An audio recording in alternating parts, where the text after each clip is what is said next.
بسم اللہ الرحمن الرحیم۔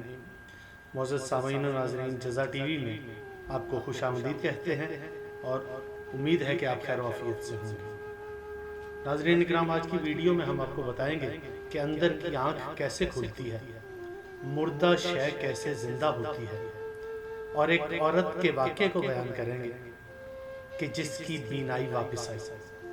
حضرت خضر علیہ السلام نے اس عورت کو کیا پیغام دیا؟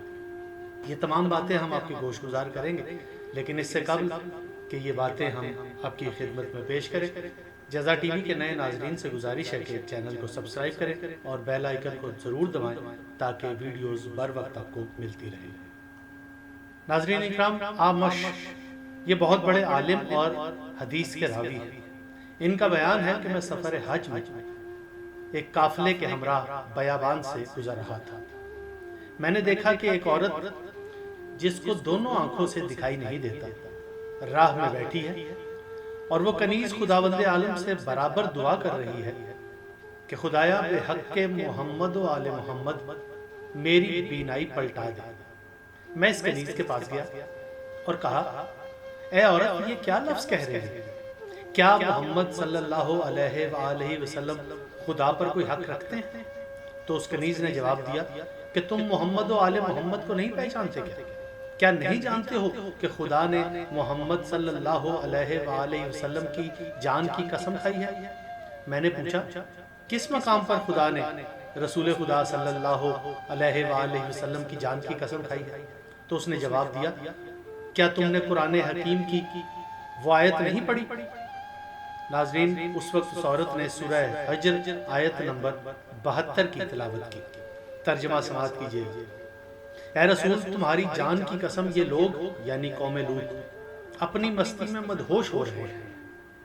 اس عورت نے کہا، اگر رسول خدا صلی اللہ علیہ وآلہ وسلم خدا کے نزدیک عزیز نہ تھے تو خدا نے پھر ان کی قسم کیوں کھائی؟ میرے پاس اس کا کوئی جواب نہ تھا۔ ہم لوگ وہاں سے چلے اور مکہ پہنچے۔ اعمال حج بجا لانے کے بعد ہم پلٹے۔ جب ہم واپس آ رہے تھے تو اسی عورت کو دیکھا کہ وہ اسی مقام پر بیٹھی ہے۔ جب غور کیا تو اس کی دونوں آنکھوں میں روشنی آ گئی اور وہ برابر کہتی جا رہی تھی، اے لوگو، تم پر حضرت علی ابن ابی طالب کی محبت واجب ہے کہ جو دنیا و آخرت کی خیر ہے۔ میں اس کے پاس گیا اور پوچھا، کیا تم وہی نابینا کنیز ہو نا؟ اس نے کہا، ہاں۔ میں نے پوچھا، کس شخص نے تجھ کو روشنی دی؟ اس نے جواب میں کہا، حضرت علی علیہ السلام کی محبت اور دوستی نے مجھے یہ روشنی عطا کی ہے۔ میں نے اس سے واقعہ پوچھا۔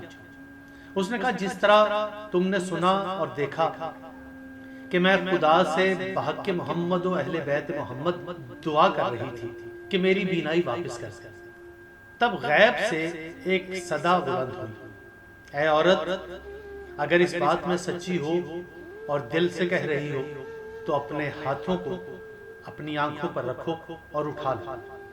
جب میں نے اپنے ہاتھوں کو آنکھوں پر رکھا اور پھر اٹھایا تو میں حیران رہ گئی کہ میری آنکھوں کی روشنی بحال ہو چکی تھی۔ میں نے اپنے چاروں اطراف دیکھا، کوئی نظر نہ آیا۔ تو پھر میں نے کہا، اے خداوند عالم، محمد و آل محمد کے صدقے میں جس نے میری آنکھوں کی بینائی واپس کی ہے اس کو مجھ پر ظاہر کرتا ہے۔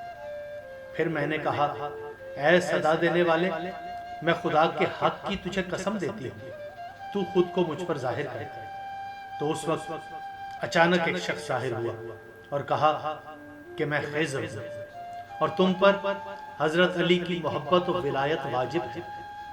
اے عورت، اسی جگہ رہو، جب حجاج حج سے واپس آئیں تو اس بات کو ان پر بیان کرو۔ عالم نے کہا، ہاں ایسا ہی ہے کہ حضرت علی کی محبت و ولایت سے دل کی آنکھ روشن ہوتی ہے اور جو ظاہری آنکھیں ہیں وہ زندہ ہوتی ہیں، پھر دوبارہ مر جائے گی، لیکن حضرت علی کی محبت و ولایت تم کو حیات ابدی دے گی۔ موت کے بعد زندوں میں شمار کیا جائے گا۔ موت تمہاری روح کے ظہور کا آغاز ہوگی، تم ملائکہ کے ساتھ چلو گی اور تمہاری روح کو گلدستے کی شکل میں ملکوت اعلیٰ کی طرف لے جایا جائے گا۔ ناظرین اکرام، یہ بات روز روشن کی طرح آیا ہے کہ حضرت علی علیہ السلام کی محبت و ولایت نہ صرف دنیا میں فائدہ دے گی بلکہ آخرت میں بھی آدمی کے کام آئے گی۔ ناظرین ویڈیو اچھی لگے تو اسے شیئر ضرور کیجیے گا، اپنا بہت خیال رکھیے گا۔ اللہ نگہبان۔